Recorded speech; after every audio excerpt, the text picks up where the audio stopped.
So since Practicing the Way has launched, thousands of groups around the world have been leading meaningful spaces of formation and community. And so there's been probably tens of thousands of discussion hosts leading conversations. And we have gotten so many great questions. And some of the questions that come in follow a very particular certain cadence. It usually sounds like, what do you do if, or what do you do when, dot, dot, dot. And so what we want to do is we want to take some time and go through some of those most common questions, because it's super helpful to preempt them, but then also we've learned so much from the different groups around the world that have done this. So Chris and I will take some time to ask each other these questions, and I know we hope it helps. So Jason, let me ask you a question. What do you do if people have questions, but you don't know the answer to? That is a good question. And it happens all the time because these themes and ideas are complicated. And I think the important thing we want you to hear is that you don't need to be an expert on these themes to be a great discussion host. In fact, it's almost like it's so powerful to say, I don't know. Like if someone asks you a question and you don't know the answer, it's like, that's a really great question. I've wondered that myself. And if I'm honest, I don't know. And what that does is it creates an environment where no one feels like they have to be an expert, but people can ask questions and be safe themselves to say, I don't know, I'm still processing this or thinking about that. And the potential there is that can create a safe environment for everybody to share honestly. And so it's okay to say, I don't know. It's okay to say, what does anyone else think? And it's also okay to say, hey, I don't know, but let's go and try to discover an answer together. I like that. Kristen, what do you do when no one shares? That's a great question too, because you can sit around a table in silence for the longest time, hey?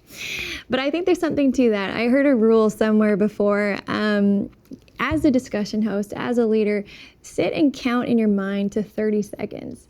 And it might feel like an eternity. And often as leaders, I think we want to fill the air, no awkward silence, everything to be moving in the perfect place. But especially discussion groups, it's beautiful to have that space of silence, allowing people to process, think through the question at hand, and allowing room to breathe. Two other things I can think about is, as a leader, you can call someone out too, empower someone to speak. Hey Jason, what did you think about it? Yeah, especially if it's somebody you know in advance is comfortable with that. You know what I mean? So, and you'll know that. You'll have rapport with people. And so you might go like, I know Kristen's going to be good. And she might say, hey, Kristen, like, did anything stand out to you from the film we just watched?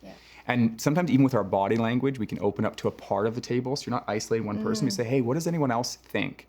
And that just allows people to feel invited in.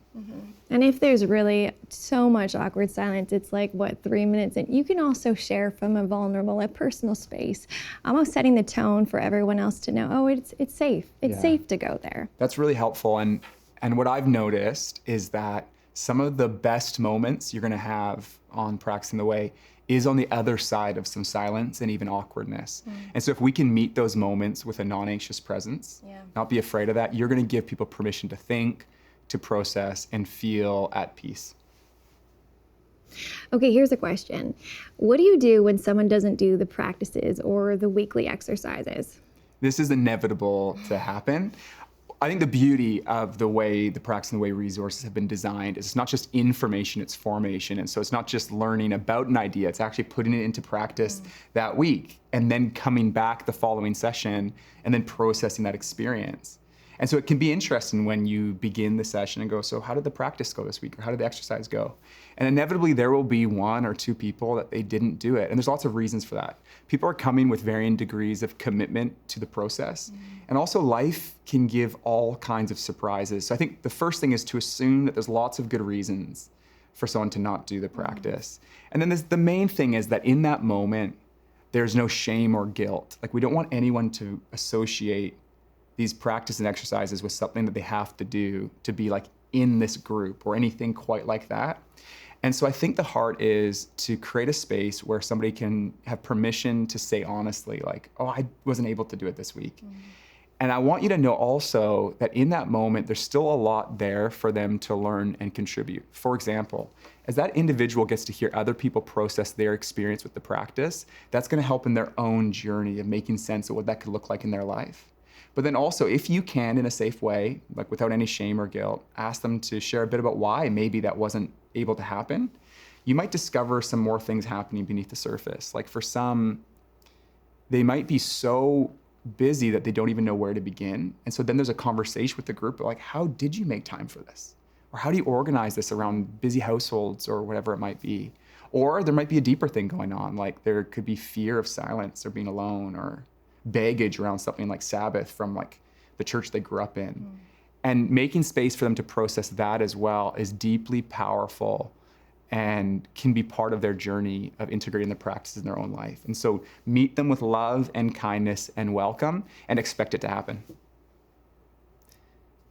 I'm very excited about this question.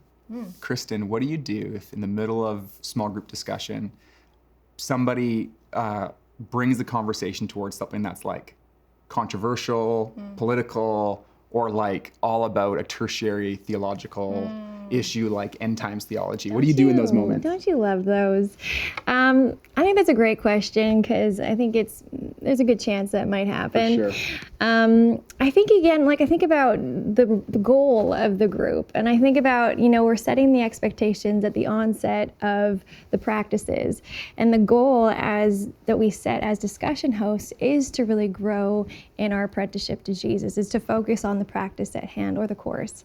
And so I think if other political ideas or agendas even come up, I think then you can go back to the group roles that you established at the beginning. Hey, you know what? Maybe this isn't the space for this right now, or maybe we can talk about this later. People are jumping in on it. People are really excited about it. Hey, why don't we book another time that we can go through this? But remember, the goal of this group is to really go through this practice. Let's get back to the questions. Yeah, that's really helpful. What do you think?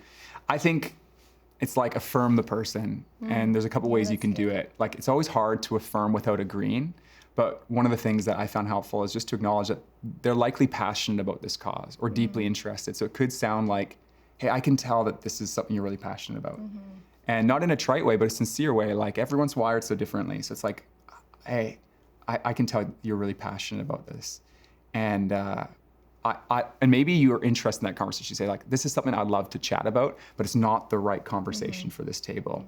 And so I think kindly affirm and then restate the goal of why we're here. And so it's like, hey, that's not a conversation that's best for this table right now. And so we're going to take the conversation back into the themes we're exploring within the practice or within the course. So there's affirm, there's redirect. And then if that's not successful, one of the other things you can do is you might lose a particular discussion time. And that's okay. That's going to happen as well. But you might pull them aside one-to-one, whether it's before one of the sessions or after, and just appeal to them personally. And again, affirm that they're passionate about it. And just invite them to be co-owners with the goal of the small group with you. Like, hey, can we commit together to not bring those kinds of themes into this conversation? Not because they're not important, but it's not the reason why people came to this particular gathering. What do you do when there's conflict? I think this is a rare one, but it is possible that somebody could disagree with one another in such a way that it can actually escalate to a bit of conflict. And in a moment like that, there's no like formula, there's no perfect response. I think first and foremost, there's this being still within yourself. And so if there's tension rising in the group for any reason, your job as the discussion host is to meet it with a non-anxious presence. And so to take a deep breath, to be prayerful, to not feel like it's going out of control, but to be present to what's happening, and then to kindly interject, to kindly say, hey, I can tell both of you are passionate about this.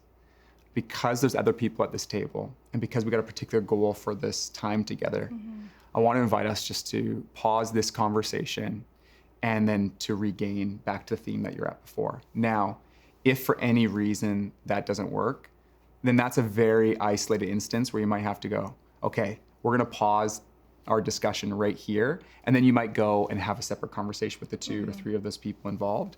And I think the kinds of conflict that could come up on the Practice and Way course, one of the practices, is really when people feel compared to or judged or pushed into a corner. And so I think one of the best ways we can prevent that kind of conflict from happening is to continue to make a safe place where people can have different opinions, where people know that the goal is to share their experience with the practice and their reflections, but the goal is not that everybody agrees. So there isn't this sort of desire to sort of meet idea with idea and rebuttal and debate such that you end up with the shared conclusion, but to say, hey, we want to make sure everyone's able to be heard and share their perspective on the ideas. Yeah, I think that's really good. And I think oftentimes as a discussion host or a leader, we can say like conflict is like you want to avoid it at all costs. But my encouragement would be sometimes moving towards conflict can actually result in something really beautiful. And the move of two parties kind of coming together and working out that conversation, moving towards Christ-like character of patience or grace or understanding the other side, slow to anger. I think in that, like we can live out Matthew 18, where it's like, how do we actually come and have these hard conversations? And if we need to rope in the leaders or the different people in the church to help alongside that. But I think there can be something really beautiful on the other side when there is conflict. So Jason, what do you do when someone feels like the practices are too legalistic or rigid? I think that's a normal feeling for some people, and there's a few reasons for that. For some, it's because they're so used to taking in this kind of content, like, is it right or wrong? Like, is there one way to do something? Like, is there one truth, you know? And so that's sometimes how preaching comes across. And I think that's good. There's clear doctrine, there's clear instruction in Scripture. But practices are unique in that there's this invitation from Jesus to the practices of Jesus, but they're gonna look different in different people's lives. And so for some, it's gonna bump up against parts of themselves that feel uncomfortable, or they have in their past church experience that is legalistic, that is sort of controlling. And so there might be this sense that it brings up a certain response. And so I think initially make room for people to process that. Tell me more. Tell me more about how that feels. And I think the main goal is to reframe them as have-tos to invitations. That this is an invitation. And then to help people journey through contextualizing the practice to their lives. Like the common example for parents I talk to is like, how do I Sabbath? And it can feel like one more thing you're not doing. And so the reaction can be like, if I feel judged or if I feel criticized or feel like I'm not doing enough, it's like, this is rigid, this is legalistic. Reframe it to be like, this is an invitation for you, and acknowledge that this is gonna look different in different seasons of lives. And we're here to actually process and discover what it looks like to receive that invitation together. I think that's so good. And I think going back to the heart of why these resources were even created, really as a guideline for your apprenticeship, for their discipleship, to move forward, to be more like Jesus, is always something to keep in mind that's important. Kristen, what do you do if somebody like bails at the last minute or doesn't show up, misses a session or more than one session? That's a great question. I think inevitably this is gonna happen. So I think with that, I love how the resources, you can just point them to the website. The website, they can find the video, they can find the teachings, the questions, and so direct them there so they can go through on their own, and then they can catch up with the group next time. I think in this, there's a part of, if it keeps happening, I think we hit a little bit more of a problem, but in that, it's the grace that you have for the people in your group. And also coming back to the group goals, right? The group goals in that was to respect one another. And out of respect and a mutual respect they have for you, just ask them to send you a little text, send you a little heads up, hey, I'm not gonna be there. But in that, I think ultimately have a lot of grace. That's really helpful. So Jason, what do you do when someone's sharing something a little bit too personal? I think there's like a line, because I think the goal would be that people do share personally, that the conversation goes beneath surface level, riffing down to like real experience. So there might be tears, there might be vulnerable sharing, there might be emotion, and that's good. People sharing about their experiences, their past, all those sorts of things. But I wonder if the heart behind this question is that sometimes it can feel like it's no longer healthy for the group. And in years of youth ministry even, there is times where students share something, and my responsibility, especially if it's a minor, is to speak to their parents or to a leader. And then sometimes people share things that are so deep or so vulnerable that either you feel like, hey, what do I do with this information? So first of all, know that you can always go to one of the pastors at your church or the coordinator of your course and process the experience with them. That's helpful for two reasons. One, just in case something was shared and you're like, I don't know if I can just hold this information personally. But then second, I think that there's a healthy way that we need to carry each other's burdens. Like, it can be a lot to take on. And so oftentimes at the end of sharing in a small group setting, if it gets really heavy and personal, there's a little bit of a journey for me of even just prayerfulness after the fact, where I say, okay, God, I cannot be these people's savior. I can't solve their problems, and this is heavy for me, so God, I give it to you. And so I think there's a healthy way to process it with the coordinator, there's a healthy way to process it with God. And there's some personal intuition to know if there's ever a moment where, okay, for the safety of this person, or the health of this person, or the integrity of the group, we need to move the conversation away. We hope this was super helpful for you. If you do have any more questions, feel free to reach out to us. We would love to support you any way that we can.